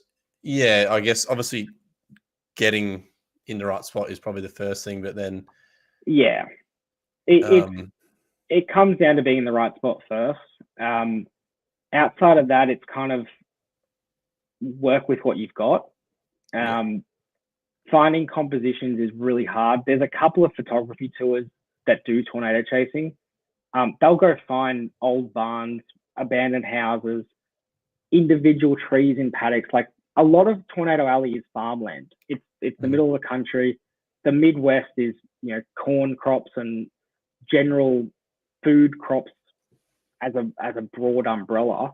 And then through Texas and stuff, you've got oil fields that are just vast open plains. The one thing I got told when I started out was, if you're going for a composition, because I was never big on compositions when I first started. I didn't understand the concept of it until I grew up a bit with photography and, you know, became more mature with it. And one thing I got told was, make it natural. And a man-made object never looks as good as a natural one for a composition. So like, you know, trees. I know in WA you've got the bottle trees. They're, you know, composition galore. Mulaney's got One Tree Hill that is so commonly done for weddings and the rest. Trees and those sort of things are great. Crop fields where the whole crop is covering the foreground. It's not like bare patches and stuff. That looks awesome. And then I think probably just abandoned houses. They've always had that kind of cool appeal. And a weird one that has always, it's probably more to do with social media now, but a weird composition I found that works is destruction. And it's really harsh to say, because obviously we hate seeing houses and people level and, you know, lives destroyed and stuff, but some of the most iconic photos that do go viral are, you know, 3 or 4 houses completely flattened and they're just piles of debris, and then you've got this massive tornado in the background. It's like, that did that. It's you've just come straight behind the path, and we've done that several times. It always looks good, but it's one of those things, like, it's really, it's a touchy subject. It's like a moral gray area of what you're supposed to do. But yeah, it shows the power of it, though, which is very hard to do when it's not sort of having an effect on anything. But obviously it also kind of depends what you're doing with the images and whether it's taking advantage of anyone that's had their life upended, or if it is just documenting it for the sake of sharing, as opposed to, like, you know, selling prints of it or whatever. I don't know. Like, it's weird. There's definitely a big part of getting the photo is being in the right spot and working with what you've got. Because, I mean, like I said before, there's plenty of tornadoes we've seen that we don't even take a photo of because it's like the composition or the contrast is that horrible. A lot of the time now, and actually a lot of tornadoes will be short-lived. There's obviously what we see back home in Australia from the US is like these violent monsters. 99% of them, or 95% of them or something, are tornadoes that last less than 2 minutes. By the time you actually see the tornado, get set up, get shots, it's like it's over. We got a great tornado in Silverton, Texas this year. I got about a minute of live stream footage. It's I think the only time I actually live streamed this year. We're just sitting on this road, got some cool shots, had really nice green pastures in front of us, a couple of silos off in the distance, big tornado, or not big, but a thin, tall tornado right in front of us from a distance. And I said, do you want to get close to it? We got in the car, turned right, it dissipated. I'm like, we just missed some cool opportunities for photos. But yeah, it's one of those things that we try and move to a better spot if we've got a terrible spot. But a lot of the time the tornado would just be like, well, you didn't like what I was showing you, so how about you just don't see me at all? Yeah. All right. I'm mindful of time because I can't stay on all night tonight because I've got a ton of podcasts tomorrow morning. Not for this one, for something else. It's a secret. But so first of all, for the people listening that had sent some images in, we might hold them off again until Greg's back next week, which is only going to affect Bruce, David, Lucinda, and Nathan. You guys won't mind, surely. Sorry. You'll be fine. We'll wait till next week because that way I can ask the last couple of questions that I wanted to ask, which was, first of all, Paul Henderson wants to know, have you ever thought of using OM Systems cameras? Have you heard of OM Systems? Have you ever heard of them, Thomas? I haven't. That's a good starting point. They used to be called Olympus. Yep. I know the Olympus brand and stuff. Yeah, so it's the same stuff. They've got micro four thirds sensors, so they've got smaller sensors than even your current crop sensor camera has. But they've got a lot of advanced, like he's talking about, live composite mode for lightning. They've got built-in ND filters. They've got some computational stuff. They're actually really small as well. The other advantage potentially of those for what you do would be depth of field. The smaller your sensor is, the greater depth of field that you get. So you could have your aperture open wider in darker situations, but still get a wide depth of field. But I don't know, be an option. Have you thought about new gear yet, or are you just like happy cruising along with the? I'm happy with what I've got, but it is one of those things that when we get back every year, it's always, what can we do that improves our content next year? Because it is all about content production. We are doing it for fun, but at the same time, I mean, I've looked at my page sometimes. I haven't posted for 5 days, and that's actually my biggest stress in the state, bar none. I could be inside a tornado and I'll have more stress over social media because it's like people know I'm over there. They're following along with the journey and all that. And it's like, Thomas hasn't posted for 4 or 5 days. Like, are you actually doing anything? It's like, no, we've been chasing. We just haven't had anything that's worth posting. Yeah. So we're always looking to improve the content production, and obviously new gear, different gear. It's all under that same umbrella of what can do the job easier for us and better for us. I think ease always has to come into it because we are doing so many things. But of course, we're not going to do easy, but worse. I'd rather put in the effort. So one thing we are looking at already is not so much for photography, but we are looking at getting set up properly for live streaming and video production. It will just mean that now we can sit there and video out the front windscreen. If we want to do extra videos ourselves, we can, but everything's going to be out that front windscreen, which means now we can photograph ourselves for longer. One of Katie's biggest regrets from the year, and I actually don't want to, I really want the photo put up on the wall. It's from our North Dakota tornado that we had. That was that big dark one. where I was shooting out the window with the rain coming in. She never got a photo. And it's her biggest hate from the entire season. I feel so bad for her because she was sitting there with both my phone and her phone filming while we're driving up this thing. And she was freaking out because we're getting super close, and it actually looked like it was going to backtrack onto us. Again, what I had to tell her in the moment was like, that's my thing. I know what I'm doing, and not putting her down, but it's like, I understood why she was freaking out, but at the same time, like, I'm trying to focus on so many other things. I know we're not going to die right now. And I never even thought about it that she never got a photo. I'm like, we need to fix that next year. And that, yeah, new gear will help that. Just spreading that workload in the car, even though there's only two of us still, if the car can do half the job for us by sticking a mount on the windscreen and having a camera there, then that makes life easier. She would have been holding a camera then. And, to be fair, we probably would have got more shots. It would have been filmed better. She probably could have taken shots with my camera while I was driving. So no, we're always looking at stuff. And obviously, that suggestion, I can easily go and research it and, discuss it with other chasers. We've got virtually every brand of cameras probably covered across the chase scene in our chaser friend group. Certainly video cameras are covered, and it won't take long for me to find someone that's probably using it already.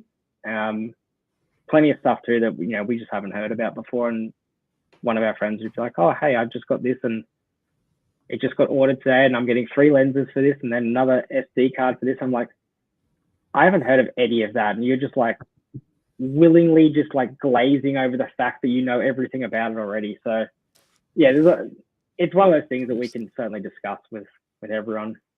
That's awesome that you've got a crew and a community of people that you can, everyone can talk to each other about that kind of stuff. You can, ask someone that's bought a camera that you think might work or whatever. And that's really great. Because you don't always have that when you're trying to do something like you're doing. No, you don't always have a crew of people. It's definitely better seeing the end product. Because obviously we probably see the photos getting posted by our friends before we even know what they're using. And, having that kind of mini look into what the camera, video camera, whatever it is, can do, it obviously makes it a lot better. Their editing styles are obviously different to mine as well, which it always matters. But I mean, I'm probably at the point now where I'm mature enough to look past the editing. I'm like, I don't really care how you edit it. I'm looking at like the quality of the photo. I know where you were chasing. We were probably chatting, probably messaging each other while we're next to the tornado. We do that. We'll sit in the car and just be on Messenger to each other. It's like, oh my God, this is amazing. And I know how close you were. So I know all the background to how you got that shot. And then I can see the quality of the shot and see, obviously, but I trust that they've obviously taken the photo right to begin with. And had it in focus and everything. And they generally do, because like I said before, it's their job. And getting that background view is great just before we even go and look at purchasing or something. And I do remember the question earlier too about, do we meet up with people or converse with other people? We do it our own. So it's just me and Katie in the car. We've got a really tight group of friends that are regarded as the best in the world. One of our friends, Aaron Rigsby, was named Storm Chaser of the Year last year. It is like this little mini Logies thing for storm chasers, which is solely for Americans. Yeah, pretty much. It's just for Americans. I'm trying to get it changed for internationals as well, because our name keeps getting put up for internationals, and it's like, I don't care, but it would be cool to just have a little fun trophy on it. Get a Stormy. He is the best, and I've got other friends that are great too. So we all chat. It's like, have you seen this set up for this day? Whenever like, oh, are you going to this specific location? Like, where are you right now, this second? We often just get a general ballpark, Once we're at like a gas station or something together, or we're all coming in from different directions on the storm, we'll probably just flick Messenger on and just share locations. Outside of that, we won't even message. The only messages you end up seeing on like a storm day is 15 messages in a row being like location started, location ended, location. So yeah, it's we pretty much do it ourselves, and I like it like that. I've had issues. Every chase has had issues when you've got too many heads in the car. It's really good having Katie, who's not at that like nerd meteorologist storm chaser level. She knows enough to help, but it's like I don't have another opinion coming in. I've had it with other chasers where we both, want to target different areas. We both know what we're talking about. You end up going to one, it doesn't work. The other one does, and you're like, that's where a fight will start. That's where disharmony happens. So it's good to have a friendship group that's not like that. But outside of that, we're happy to talk about like fantasy football and stuff than what the Stormers are actually doing. Or if we all got on one storm, we might nerd about it for a couple of weeks, especially in front of like one or two friends that weren't there out of choice. Just to be a little bit toxic for 5 minutes in the friendship group.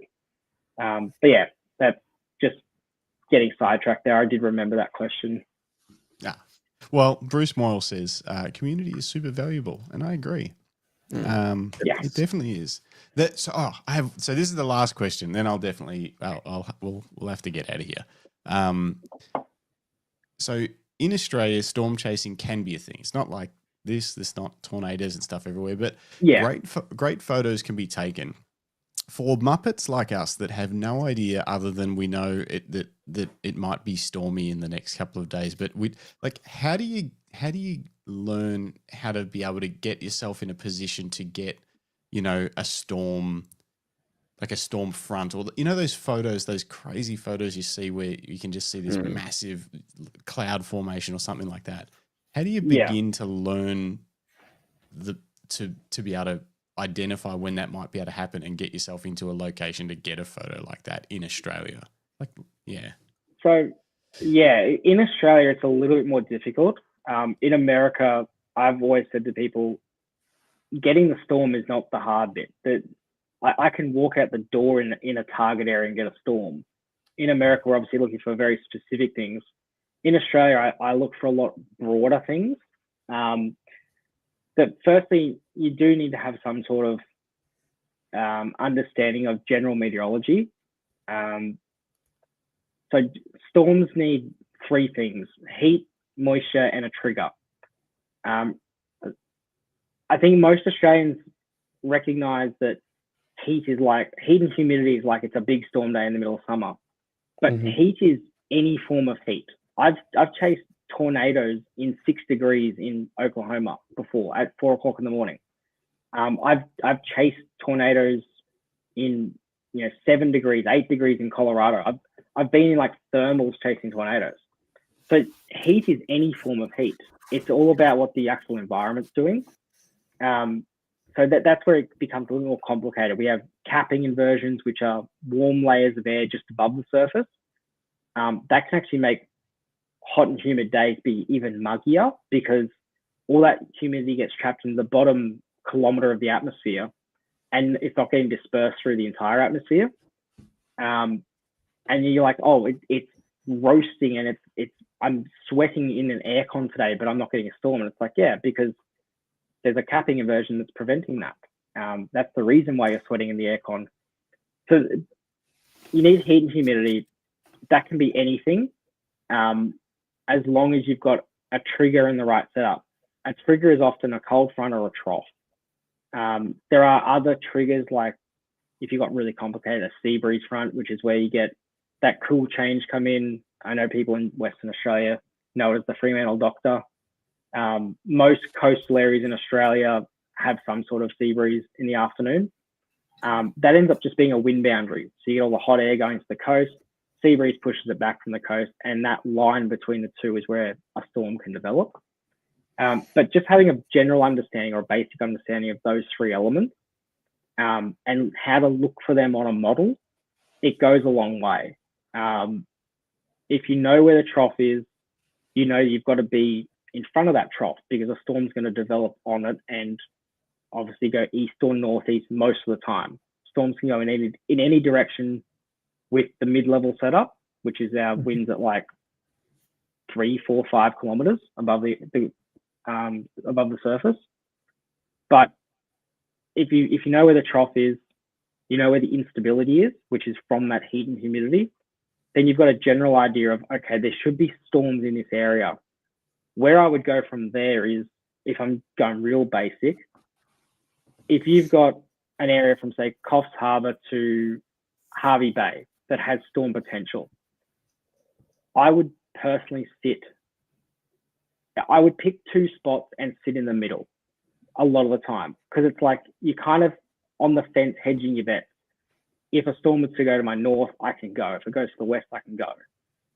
We do that a lot in the States, even on these real specific setups. We'll sit in between 2 targets and just be like, it's 1 hour either way. I don't want to overcommit to one and the other one goes. I think every chase has done that and been burnt. And in America, you get burnt badly. In Australia, luckily, you don't. But no, I generally sit between 2, or say I've got the radar up on my other screen here, and I'm Charleville to St George out in Western Queensland or Southern Inland Queensland. If a trough's out there, I would sit at like Gundawindi or Roma, somewhere well east where I can let the storms develop and come at me, because they're not going to be the most amazing thing when they first develop. They take time. They take 20 or 30 minutes to actually start to get going, feed off that environment, move into a better environment too, because right on that trough line, they've actually got dry air coming straight in behind them, because that's the other side of the trough. Humid on one side, dry on the other. So I typically try and let them develop a bit, come at me. And then, I mean, a lot of the time, luck's not the right word, but it kind of is. I've done it before. One of my first chases back in like 2014 or 13, we were chasing a tornadic. It actually did produce a tornado. It was a tornadic supercell near Gundawindi. We got a funnel. It wasn't a tornado, but it produced one much earlier before we got onto it. And then there was another supercell up at Chinchilla that went up to the south of Emerald. Both developed in the same environment. Both had the same ingredients to work with. Ours looked like trash. There was no structure. It was grey. If it didn't produce a funnel, I wouldn't even remember the storm. Meanwhile, the one up in Chinchilla was throwing 10-centimetre stones 20 kilometres in front of it. It had this Armageddon teeth structure out the front of it, and you're like, it was the same environment. Like, that's the luck. But yeah, it's one of those things that you obviously need. You need to know the general understanding of where these systems develop first. And then once you learn that, you can just build on it, kind of like learning a camera. You'll start to play with more intricate things. You'll start to chase more specifically. And kind of like a camera, you'll play with different settings that you probably didn't even know were there to start with. Bruce Moyle says there's a whole course right here. That could be your side hustle. Yeah, teaching photographers that don't understand the weather how to find interesting weather. It's it's something that I've always envied, those photos where it's just a huge storm front or something like that, and I've never shot anything like that ever. You got to put yourself in the situation. Kind of an art to it. But the art's not in the photo. It's getting into the right spot, like we said before. Exactly.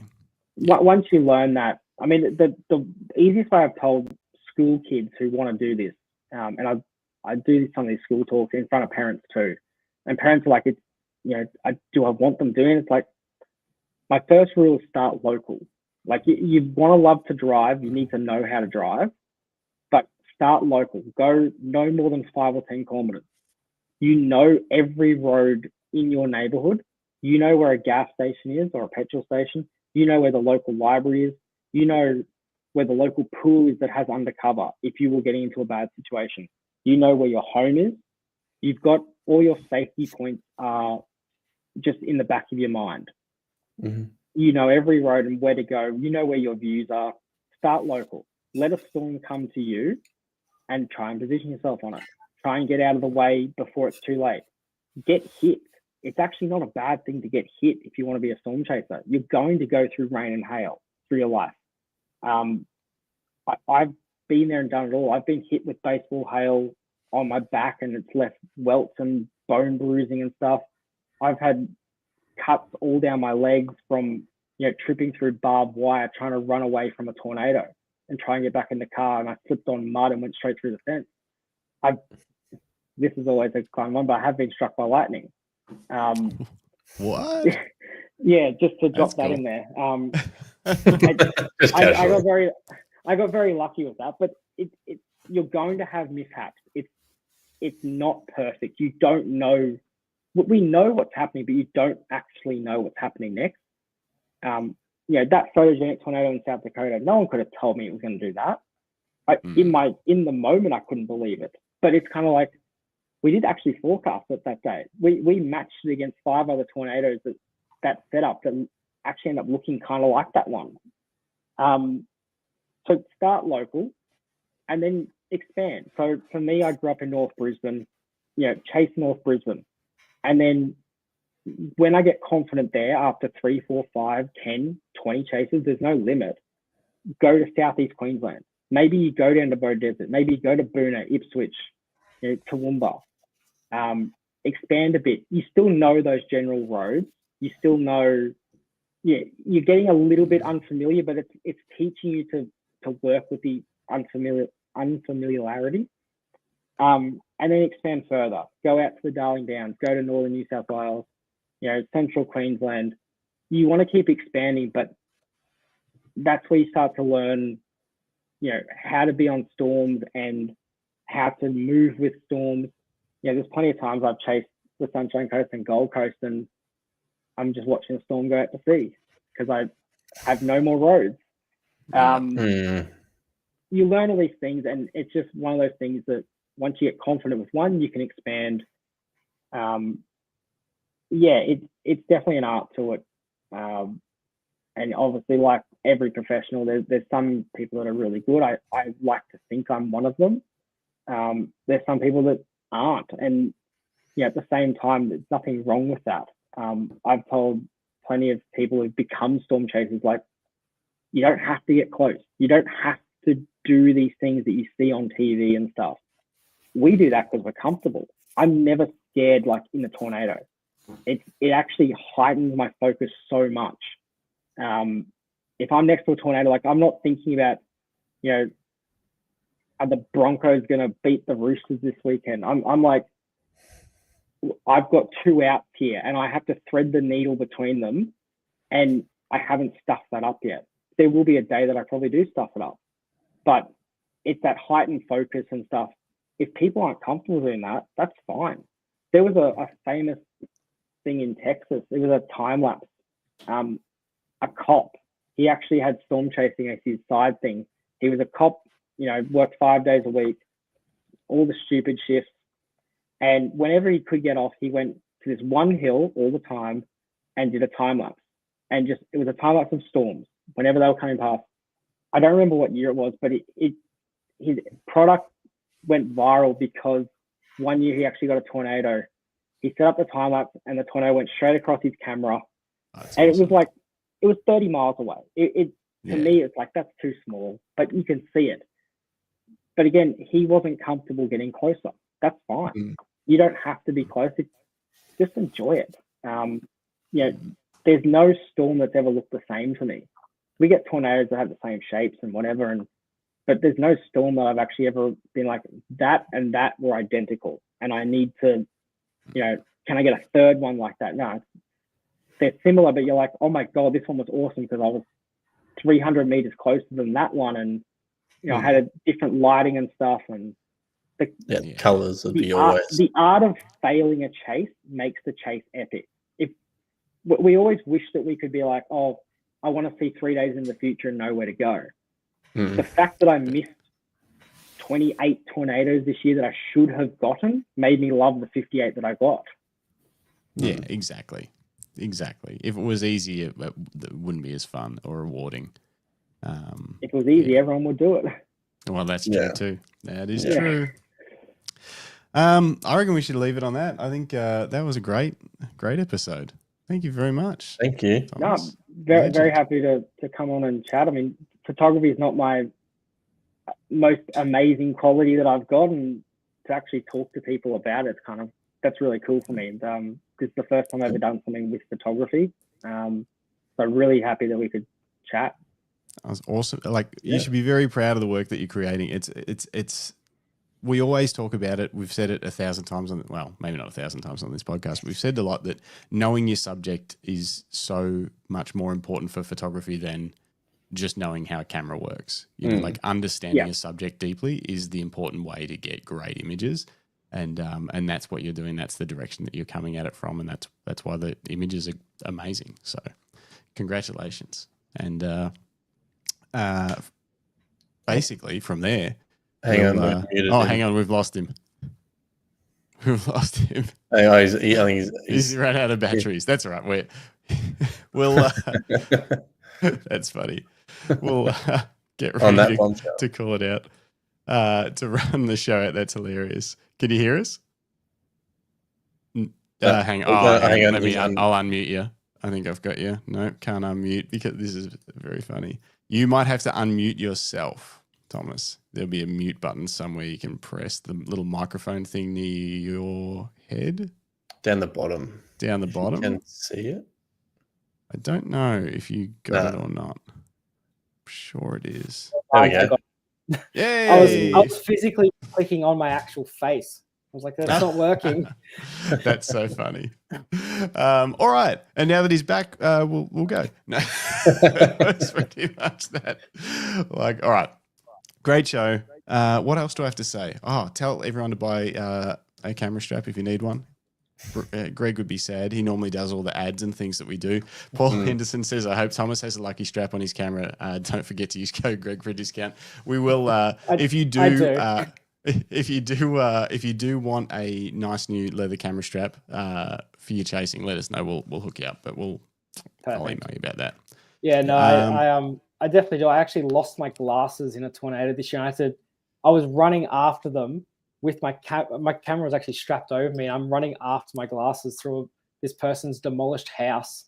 I'm like, this is not how this is supposed to be going. Now that's like a scene from a movie. Yeah. Cool. All right. We will call it. I'm going to call out some comments on the way out. I'll play some music. And thanks again, Thomas. That was epic. No worries. Thank you very much, Thomas. Cheers. All right. And thanks very much to David Leparati. We'll get to your images next week's show. Philip Johnson, great to see you. Bruce Moyle, always awesome. Robert Varner, thanks for joining us and all your comments, especially the lightning bolt comment. That one was great. Rodney Nicholson, good to see you. Everybody, Paul, Nathan, Philip, yeah. Greg Stubbings. I only just saw this before. Anyway, we'll catch you all in the next one. there you guys. Thank you.